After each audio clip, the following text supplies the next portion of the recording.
En la clase anterior, tema anterior que vimos acerca de Nehemías, vimos en Nehemías capítulo 9 cómo Dios produce un quebrantamiento en el corazón, cómo las personas viven su vida como si nada, todo anda bien, aparentemente, pero cuando se encuentran frente a la palabra de Dios, ese destello que expide la palabra de Dios, esa luz que ilumina el corazón y que muestra lo sucio que somos, nuestras intenciones torcidas, nuestros pensamientos pecaminosos, nuestras palabras sucias, nuestras acciones lejos de la santidad de Dios. Entonces, cuando esa palabra, ese destello que deslumbra el corazón, entonces cuando es Dios quien lo hace, nos sentimos tristes, abrumados por el peso del pecado, quebrantados y nos vamos a las lágrimas. Seguramente muchos de nosotros en algún momento, en ese despertar de Dios que nos despierta el alma muerta, o tal vez si ha estado dormida por el pecado, y esa luz alumbra, nos hemos sentido quebrantados y ese quebrantamiento nos ha llevado al arrepentimiento. Por eso la vez anterior titulábamos el tema Un dolor que sana. Hoy queremos hablar un poco, el tema se titulará, tiempo de reflexión, será llamado Sacado de la oscuridad. Allí en Nehemías capítulo 9, versículo 7. Están hablando en el versículo 5, los levitas están hablando, están adorando a Dios, están alabando a Dios. Cuando usted mira el último, la última dos líneas del versículo 5, dice, bendígase el nombre tuyo, glorioso y alto, sobre toda bendición y alabanza. ¿Quiénes están hablando? Pues iniciando el versículo 5, dice, ¿quiénes? Y dijeron los levitas y menciona el nombre de ellos. Y son ellos los que hablan también en el versículo 7, cuando dice, tú eres, oh Jehová, el Dios que escogiste a Abraham, lo sacaste de Ur, de los caldeos, y le pusiste el nombre de Abraham. Y pensamos entonces, ¿quién era Abraham? Sí, no estoy diciendo Abraham, porque antes se llamaba Abraham. ¿Quién era él? Era un hombre, como cualquier otro, que vivía en un lugar llamado, ¿cuál? Ur de los caldeos. ¿Qué era Ur? Era una ciudad que en su tiempo era avanzada incluyendo las matemáticas. Los chicos que han tenido problemas con tablas de multiplicar, pues resulta que allá en Ur de los Caldeos ya existían las tablas de multiplicar, las divisiones, algunos problemas de álgebra, o sea, eran avanzados en las matemáticas y en otras ciencias, pero también era un lugar próspero. Allí, en ese lugar próspero, desarrollado, era donde estaba Abraham. Y de allí Dios le dijo, salga, lo escojo a usted. Pero no solamente era avanzado, era un sitio progresista, por decirlo así, pero también era un sitio idólatra, donde se adoraban muchos dioses. Uno de los dioses que se adoraba era la luna. La luna se adoraba. Había un nombre para el dios luna y se adoraba ese dios. De este lugar fue sacado Abraham. Y alguien puede decir, bueno, ¿por qué él y por qué no otro? ¿Por qué otro, no sé, José o Caifás o no sé cómo se llame, otro hombre de Ur de los Caldeos? ¿O por qué no otra ciudad? ¿O por qué no otro pueblo, otro hombre de otro lugar? ¿Tendremos la respuesta? No, Dios la tiene. No sabemos por qué él. Porque él era pecador. Sí. ¿Cómo sabemos que era pecador? La Biblia lo dice. Por cuanto todos pecaron, están destituidos de la gloria de Dios. Él tenía más fe que los otros. Pienso que lo que Dios produjo en él, porque fue Dios quien lo produjo. ¿Se acuerdan cuando dice la Biblia? Porque por gracia sois salvos por medio de la fe. Esto, o sea, la fe no de ustedes, sino que es un don de Dios. Pienso que la fe que tuvo Abraham fue una fe que Dios mismo produjo en el corazón de él. ¿Recuerdan ese otro versículo que dice, así que la fe es por el oír y el oír la palabra de Dios? Entonces, estamos hablando de Abraham como un hombre de fe. Estamos hablando de un hombre que Dios tuvo misericordia, que Dios tuvo gracia y que colocó la fe en él. No es que él mismo, como Abraham, era una fuente de fe. Dios colocó la fe en él. ¿Cómo pudo haber elegido otro? Lo eligió a él. ¿Por qué a él? Porque Dios es soberano. Porque Dios puede escoger a uno. ¿Por qué? No sabemos. Tal vez después le preguntemos y él nos dirá, o tal vez ya no nos interesará ese tema. Pero también podemos pensar, ¿por qué nosotros? Porque yo estoy aquí hoy escuchando la palabra de Dios. ¿Por qué estoy yo estudiándola? ¿Por qué no estoy en una cantina o en un sitio sucio de pecado, de vicio, de droga, de mujeres? ¿Por qué no estoy allá y por qué estoy acá? ¿Por qué me escogió Dios a mí? ¿Por qué me sacó? ¿Por qué me abrió los ojos y pude entender lo que muchos no han entendido? Tampoco lo sé, pero lo hizo.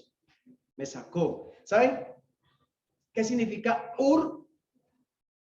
Ur significa, por aquí lo tengo, horno de fuego. Horno de fuego. Entonces, Abraham fue sacado ¿de dónde? Del horno de fuego y fue cambiado su nombre. ¿Por qué nombre fue cambiado el nombre de él?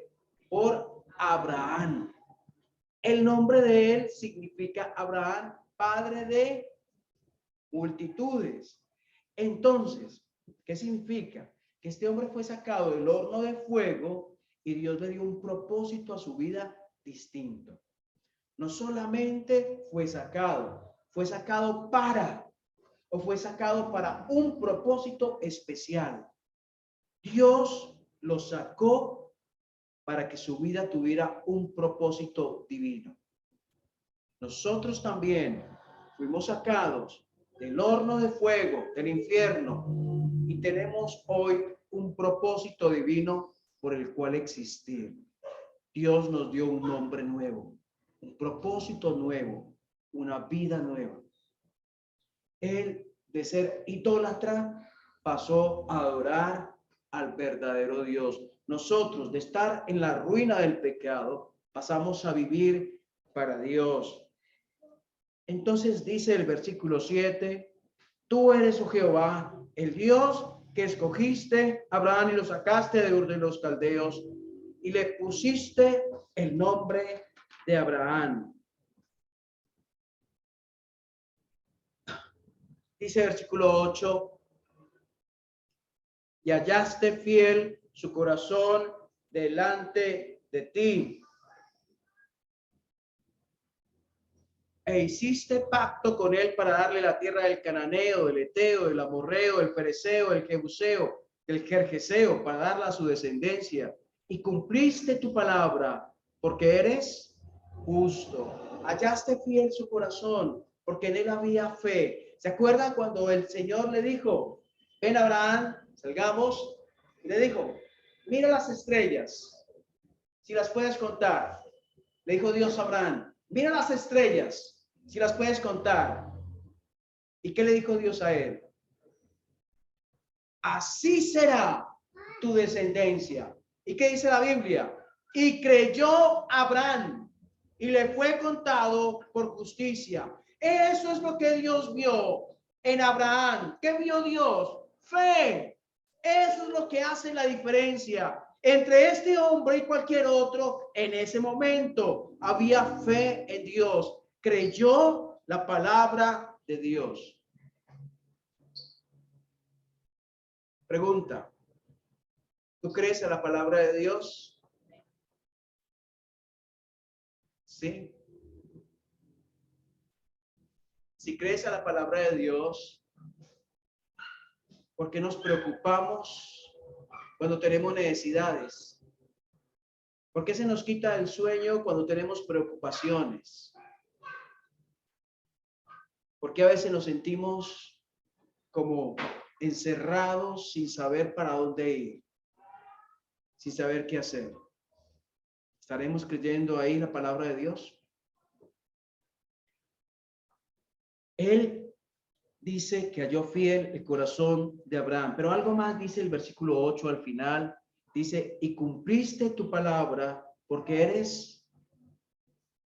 O sea, Dios no cumplió su palabra por esa gran fe de Abraham. Dios no cumplió su palabra porque Abraham lo obedeció. Dios cumplió su palabra por lo que él mismo es. Porque si él cumpliera la palabra por lo que nosotros somos, pues hoy tal vez estamos bien.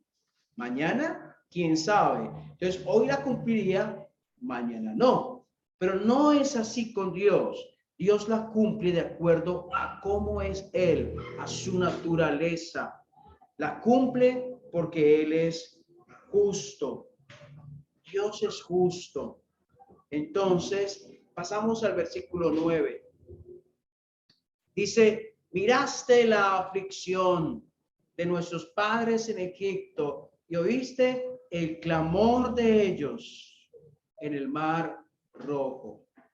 En el versículo 7, Dios saca a Abraham de Ur de los Caldeos y le da un propósito de vida, padre de multitudes. El versículo 8, Dios cumple su palabra por lo que él es. El versículo 9, Dios mira la aflicción. ¿Qué es mirar la aflicción ahí? ¿Qué será? ¿Será que Dios miro en unos días ve la aflicción y otros días no? ¿Será que hay momentos que Dios está tan ocupado que no ve mis problemas o los problemas de su pueblo? Dios lo conoce todo y Dios sabe por lo que estás pasando, pero llega un momento en que Dios actúa para sacarte de donde estás. Y dice, versículo 9, y miraste la aflicción de nuestros padres en Egipto y oíste el clamor de ellos en el mar rojo. Dios no está ausente de nuestros problemas. Dios a veces no actúa de inmediato, pero Dios sabe por lo que estamos pasando. Solo que en el propósito de Él, a veces permite que cosas pasen, no cambien aún, para formar en nosotros lo que Él quiere formar, para enseñarnos lo que de otra manera no aprenderíamos. Pero más que enseñarnos como una lección, es enseñarnos a conocerlo a Él. Porque a veces los problemas, algo de lo positivo de los problemas, es que nos llevan a buscarlo a Él. A veces cuando estamos bien, Dios no aparece. Pero cuando estamos mal, Dios, aquí estoy, ayúdame.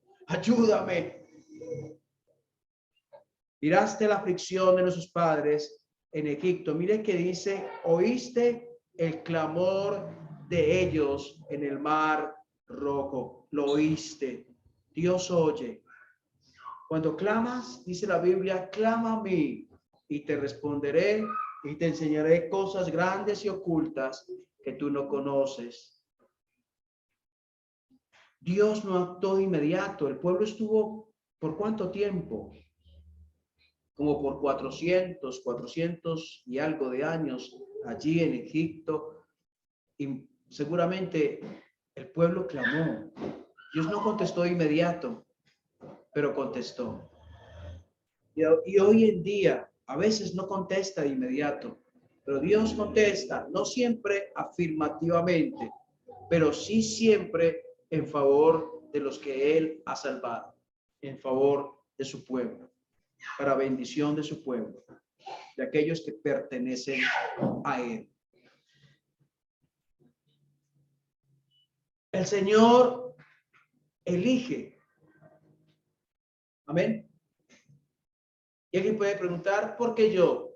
No sé, pero Dios te eligió a ti para sacarte de donde estabas. Dios saca y da un nuevo propósito. Dios actúa en base a que Él no miente, a que Él es justo. Dios cumple su palabra y Dios mira la aflicción. Señor, hemos visto unos cuantos versículos de Nehemías donde seguramente si profundizáramos encontraríamos más riquezas, pero donde encontramos un Dios que no está ausente, un Dios que está presente, un Dios que nos saca del horno de fuego para darnos un propósito de vida, para salvarnos y decir, aquí hay algo para ti, quiero que hagas algo, que cumplas un propósito, tu vida tiene sentido para mí, yo tengo un plan diseñado para ti, pero también para cumplir tu palabra y también para estar con nosotros cuando pasamos por momentos difíciles, para oír nuestro clamor, para que te conozcamos y reconozcamos en nuestro camino. Dios, tu palabra es verdad y tu palabra se cumplirá y tú no mientes, siempre se hará conforme tú has dicho. Oramos que nos ayudes a atesorar tu palabra y esos principios en nuestro corazón de manera que los vivamos. En el nombre del Señor Jesús. Amén.